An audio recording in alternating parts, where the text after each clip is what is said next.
Hi, I'm Darren Long from Delta Harbour, and on this week's Hard Money podcast, we're going to talk about the side effects of inflation. They're eating into the real estate sector right now, and we're starting to see projects fail. How do gold and silver play into this? Are gold and silver a better option than real estate right now? Tune in to find out, because we're going to talk about that and much, much more. There are no shortcuts to building wealth today. It takes time, effort, sacrifice, and diversification. But today, diversification means something different than it did in the past. You deserve a more secure way to protect and grow your wealth. At Delta Harbour, we take this to heart. Our mission is to help by inviting you to add physical gold and silver to your wealth strategy. Book a free consultation today and let us show you how to protect and grow your wealth through the ownership of physical gold and silver. Let us show you the Delta difference. Hey, welcome once again to Hard Money. Delta Harbour Assets is where you want to go anytime and learn and gain and improve your portfolio. How do you do that? 1-877-323-GOLD. That is the first way, deltaharbour.com. That is Harbor with the U, YouTube and Instagram and LinkedIn and Facebook and Twitter, the newly acquired Twitter. You can go there as well anytime and talk to Darren and the entire crew. If this is a part of your portfolio which is yet to be explored, we're talking physical metals of the gold and silver variety. There's more, but you want to have that basic conversation with Darren and his team.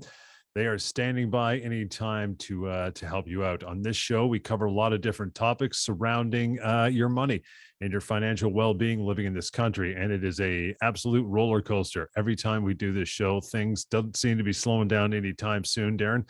We've been picking on inflation constantly as it rears its ugly head and sets the tone for what you believe is coming next, a recession or possibly even stagflation. But I can't help but think that most do not get the big picture as it relates really to inflation and the side effects of one of those side effects impacts business costs. And in some cases, whether or not businesses survive. We've seen this over the last 2 years. It's going to get worse, as you know. Before we get into that, as always, bring us up to speed on our two favorite metals. That would be gold and silver, pal. What's the you? Well, first off, John, there is just a ton of news coming out.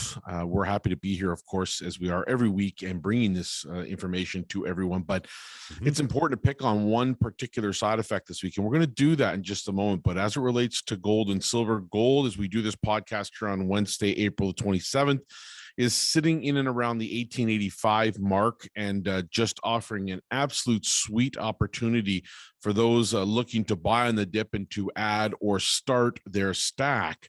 Silver, in tandem with gold, is sitting below $24 for the first time in a while, and it's trading right now in the $23.50 range, which is, again, another fine example of opportunity for those that are taking this into their lives and wanting to add or start their stack.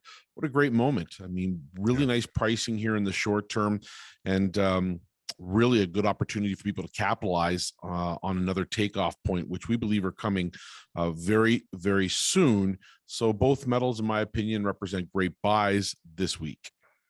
All right, so we'll get into our conversation here. We know that inflation is rampant both here and south of the border. It always seems to be that way. We've chatted about inflation, as you call, being a silent killer of both wealth and purchasing power, and being robbed of higher costs and just about everything. We now see inflation started to take hold and taking a grip on businesses and actual companies.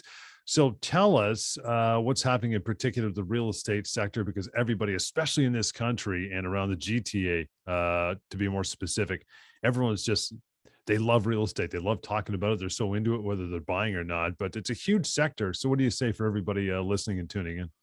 Well, first off, for those in the know, many people are leaving the real estate sector. It's being left behind. Developers, big investors, other than those holding for the very long term, who are buying and establishing themselves as speculators in the truest of that sense, not just backyard speculators or moms and pops that are trying to make an extra buck.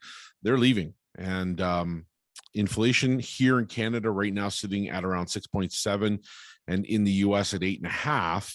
And that's the reported inflation rates, but we know honestly that that's baloney. We know street inflation rates in Canada are much closer as they are in the U.S. to around 10%, in some areas and some regions even higher than that, depending on where you're suffering. Supply chains, one area that people are suffering from.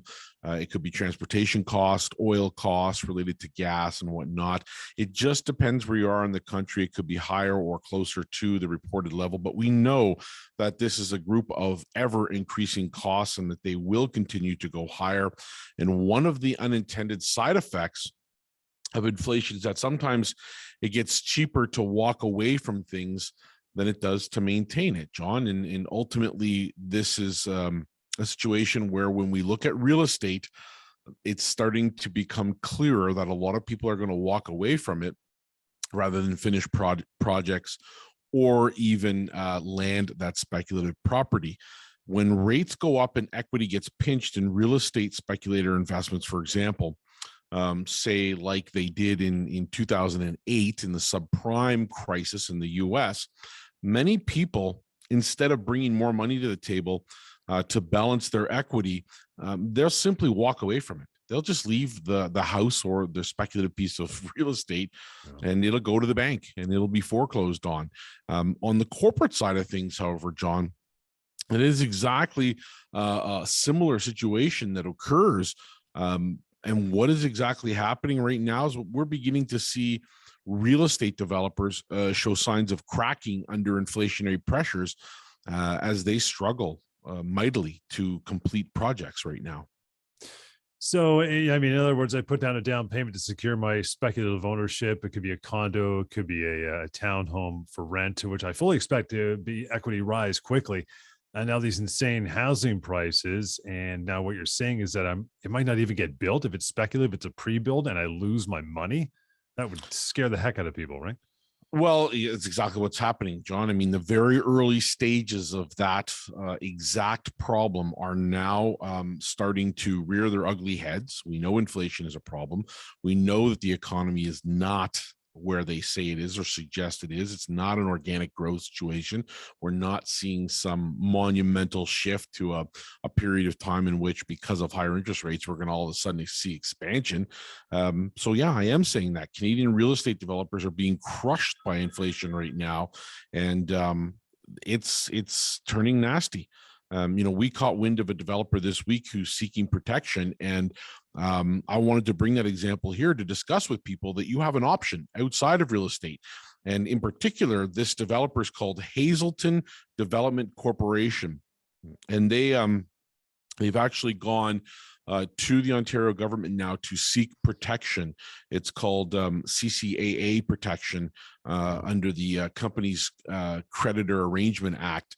And they did so on April the 20th. The developer alluded to rising costs as one of the primary issues, putting a massive 265 home project at completion risk in Mississauga.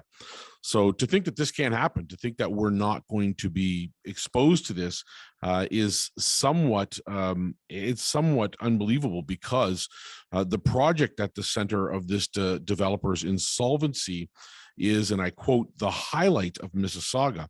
And filings show that 261 of the 265 units at the Dixie Road residential complex are already sold. So, John, they are very close to completing this. It's only 4 homes away from being completed, and they are saying that they may have to declare bankruptcy on this particular subdivision. So this is a huge problem, and yeah, people should be aware of it, because you have a choice. You don't have to buy speculative real estate now, and I wouldn't. I would be looking and seeking other ways to diversify your wealth in assets like gold and silver. It's kind of weird, those numbers you just gave out as far as units are concerned. It's clearly not a lack of demand in this case. So what gives? Well, no, it is clearly not a lack of demand at all, John. In fact, with the units bringing in around, so far, I think it was around $111 million, which is an average of 420 something thousand per unit. That might seem cheap, but these units were mostly sold before 2019, before we had all this COVID boom and all this crazy speculative real estate buying occur. And that's back when construction began. So these units began being constructed in, I believe the report said September of 2019. And it was around about a 4-month delay on the project in terms of start time. And it was slated for completion in April of last year. So a year ago from now, it was meant to be completed. And for those listening and tuning into this podcast, a 4-month delay might sound unusual to the average person, but it's really not. It is industry norm. And I've seen these types of delays all over the place. I contacted a colleague who is the principal at a real estate law firm to ask him about this right now. And he's saying that, in fact, about 80% of all projects are being delayed between 3 and 6 months in the start time. And now these delays, which are often not related to the developer, it's not the developer's fault, it's red tape, or it's, COVID, or it's, anything else that it could possibly be, it's costing them a whack of money. And since developers pass costs on to consumers, to the investor, it's fair to say that these delays cost buyers a ton as well. What did the report say as the main factors that were being impacted by inflation? Well, first off, the project is only partially completed, so it's nowhere near being finished. And factors appear to be primarily external, as the report shows. It's labor and supply shortages. They cite COVID as being a problem, or public health problems as being one of the reasons. Rising construction costs, the inflation of building supplies for goods and services. And they also cite what they say in quotations is the current economics as one of the factors in the problem to get this project completed. Now, the cost of construction has climbed significantly on this particular development since they first planned the project. And the fundamental economic reality is that the shortfall in revenues relative to these rising costs have made this a poor investment. So for them as a company. And so the builder is asking for help. And the report states, and I quote, that the development is not viable as is, and a restructuring, mothballing, or sale of the project is inevitable at this point in time. Well, I mean, you got to think, given the current climate, then I would assume that what you're saying is a real estate speculation game is no longer something you can bet on as, like a perfect investment, right? Well, it seems like it has been, right? I mean, we get this overwhelming feeling, that we're missing out, the FOMO we call it, and it's shifting very rapidly right now to the fear of overpaying. So from one acronym to another, and it's the psychology of this. No longer right now in this particular time frame are we going to look at these projects and real estate speculation as something that's a sure win. It's dropped from 100% now down to 50%. It's 50-50 if we're going to win here or not. And when it comes down to it, you do have a choice as an investor. And it's important to note this, continue down the same path and hope for the best when you speculate on real estate, that equity growth will be substantial, and that we'll continue to see these ridiculous 20, 30+% jumps year over year in the value of the home. Or look for something else that can give you similar returns or offset that in one or two different ways. And since this project that we're citing here, today's podcast, started in the fourth quarter of 2019, the cost of building in Toronto, in the GTA, has risen around 35%. This is a cost increase that couldn't have been foreseen. The developer couldn't have noted that this was going to be. It's an unreasonable expectation. Even the Bank of Canada is dumbfounded by the amount of inflation at this point in time. Again, reaching out to Darren and his team anytime, 1-877-323-GOLD to discuss precious metals, which we're going to get into here in just a bit. So, I mean, when it comes to this point, is it safe to say that investors or buyers themselves who are just taking a punch in the gut, they're going to be the ones that are going to be sucking out this inflation, and the amount of return from what they was hoping was going to be a rosy investment as speculation could be vaporized, could be out the window with these real estate projects? Well, yeah, of course, buyers are going to pay for it 100%. There's no two ways about it. I mean, imagine paying a premium of 35 to 40% as a bet the Bank of Canada would keep interest rates too low for too long. I mean, this is what happened, and now everyone's going to pay for it except for the banks, right? A year ago, that would have been a ridiculous consideration, right? There's been signs of this kind of risk for months, John. We've talked about on this very show on Hard Money time and time again of those risks, inflation and higher interest rates, the threat of higher interest rates, and what it would do to the stock market, and the possibility of recession and stagflation. That could rear its ugly head, as we talked about a few shows back. But the most common thing developers do is coming back to the buyers and investors to ask for more money. So ultimately, this is happening, and it's a very hush-hush, very quiet situation.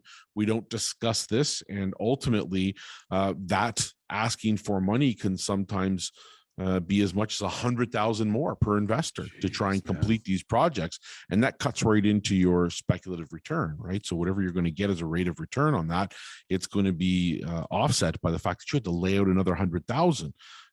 It's not hard to see this becoming more common in the next number of months, John, as we see this happen, because projects are sold years in advance. And so this is happening very quietly behind the scenes. And I can tell you right now for sure, developers did not account for such high inflation.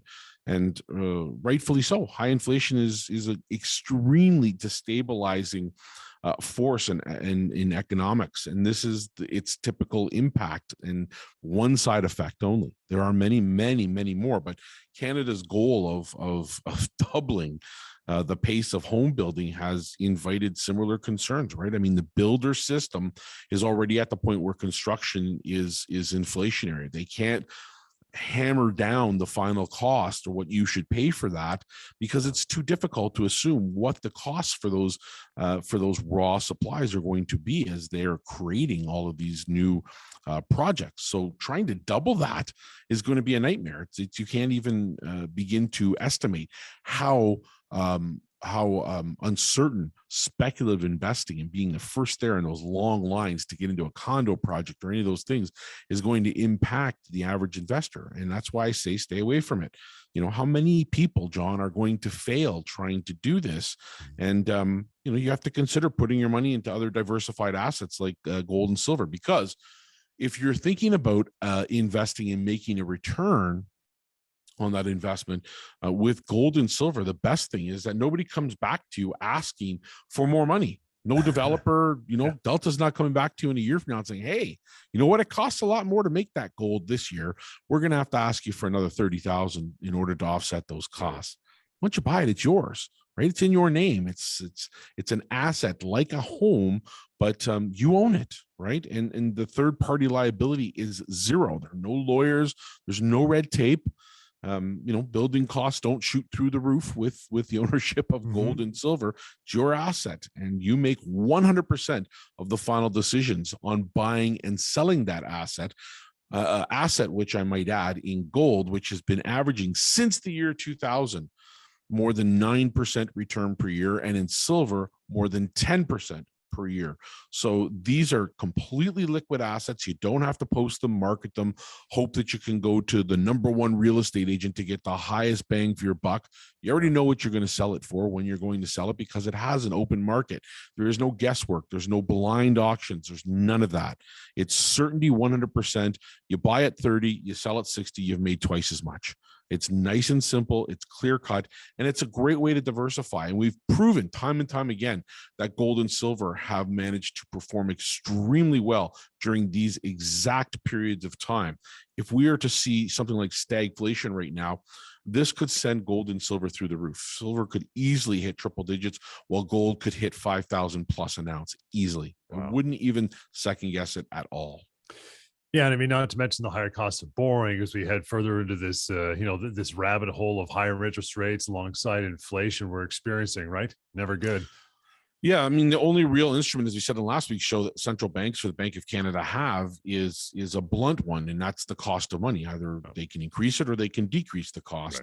Right. So right now they're raising the cost of borrowing, which means they're trying to strangle the demand and slow expansion and debt and cool off economic expansions. That's usually how it works, but it doesn't happen fast, doesn't happen overnight. It's a slow rise, as we're seeing right now. There's talks that many are suggesting, economists, analysts, even myself, that we might not see a half point raise in next month's meeting. We may see as much as a 1% raise in the interest rates, rise in the interest rates. And that is absolutely a scary thing, because that will absolutely kill the stock market, but it's something you have to do when you're trying to quell the threat of inflation.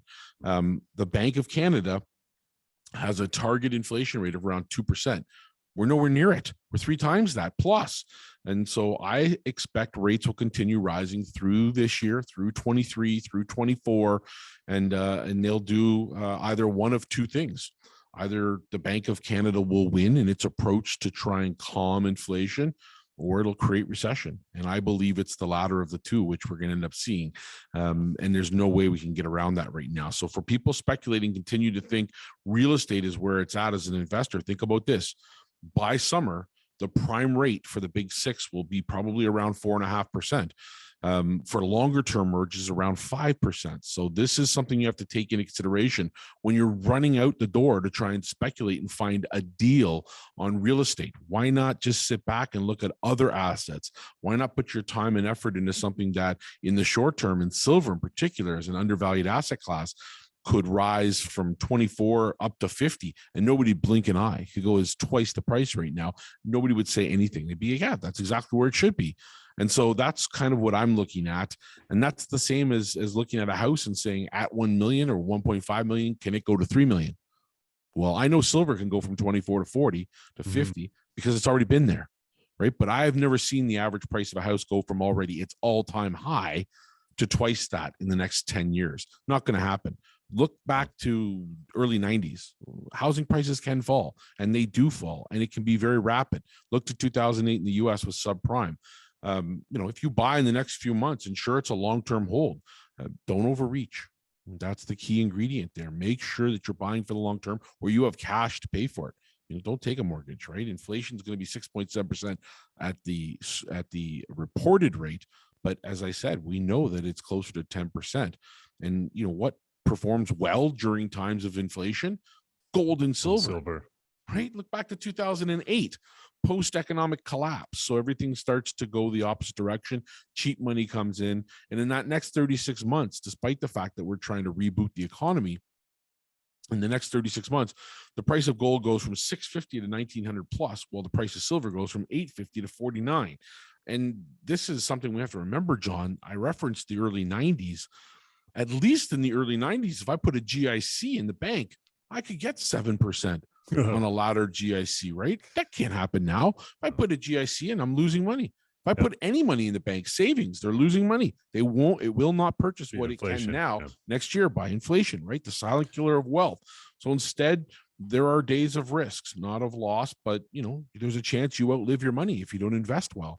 And that's happening to more and more people. So, do we see a rosy future? Not as long as the retirement age is slowly creeping higher, not as long as the middle class is shrinking. You got to do more than just find a good, cheap house to speculate in when everybody down your street is doing the same thing. When you go over to your neighbors and he's dropped what he's doing for a living, got his real estate license, and he's starting to buy homes and speculate and rent them out and becoming a handyman because that's what he has to do full time. That's exuberance. That's when you know something's wrong. And those warning signs, John, were everywhere in the US in 2008 when subprime hit. But, we got to learn now about diversification. We have to prepare for things like stagflation. What performs well if we have stagflation? Assets like gold and silver, you got to have them in your portfolio. It has to be a reasonable part of your wealth strategy going forward. So recognize the warning signs of inflation, rising interest rates, wage disparity, high oil prices, we said, transportation costs, and lack of wage growth. Are you getting richer? Are you going to work and having the owner of your company say, hey, great job, John, we're willing to pay you, twice what we did last year because we think you're worth it. No, they're going to get away with as much as they can every time they can, because this is the nature of the beast. This is the nature of economics. So don't expect those signs to be right in front of you. Don't expect somebody to come out and tell you, okay, this is clearly a recession. It'll already be a recession. You'll be too late. So if you have this urge to go out and speculate, do it with an educated approach. Find out what is going to perform well during these periods of times, and talk to us, discuss it, open up your options. Right, go to other different companies that do different and diversified things for your wealth. Delta Harbour being one of them, with gold and silver. 1-877-323-GOLD. That is the way to reach out by phone. DeltaHarbor.com. That goes for YouTube and Instagram, Facebook, and Twitter. Again, it's /Delta Harbour with a U. Gold and silver, man, they're simple investments. Buy, hold, and prosper. What are the options you got going on today to get people to get that portfolio open, pal? Well, again, start with the easy one. Go to the website, deltaharbor.com. Search through the website. You'll see there's a products page. If you want to buy online, take direct delivery home, get educated, start your research, find out about why we're touting gold and silver as good investments. Read what's on the website. Take a look at the links.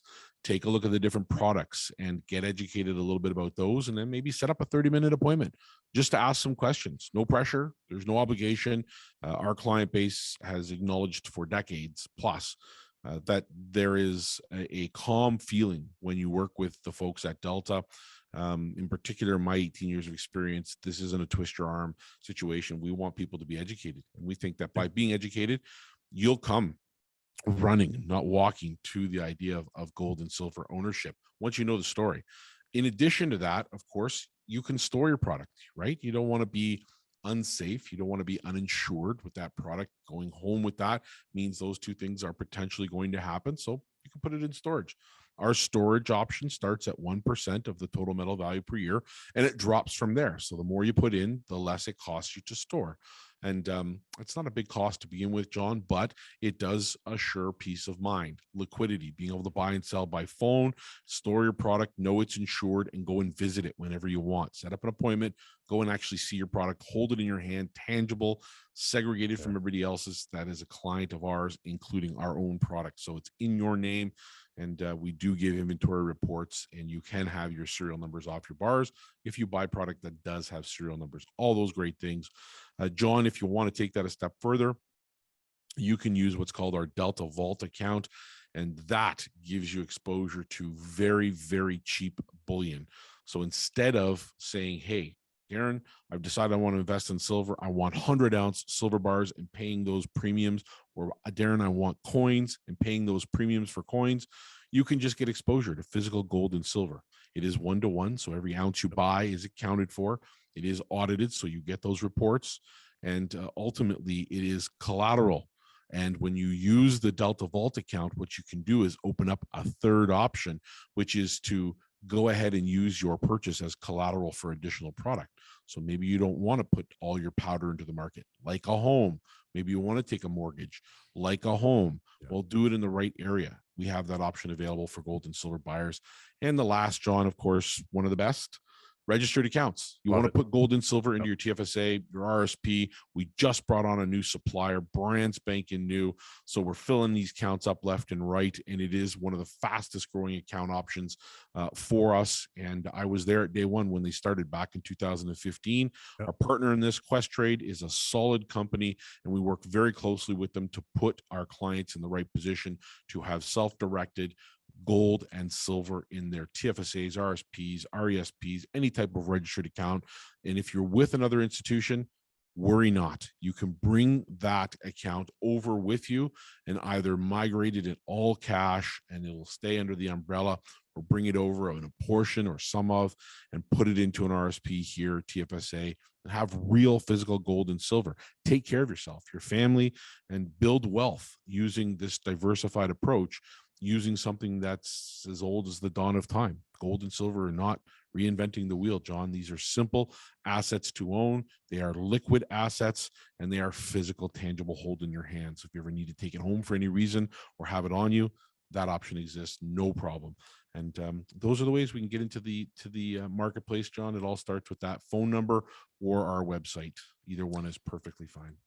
As we wrap it up, if that is not education enough, simply reach out to Darren and his team for much more. Yeah, book that consultation for 15, 30 minutes, get more information and move on from there. 1-877-323-GOLD is always the number you want to use. DeltaHarbor.com. That is Harbor with a U. You can see that right behind Darren. Delta Harbour Assets, reach out anytime. And of course, this blog and on YouTube and Instagram, Twitter, Facebook, and everything else, it's Delta Harbour with a U right at the end. And search away. We'll catch you next time here on Hard Money with Delta Harbour Assets.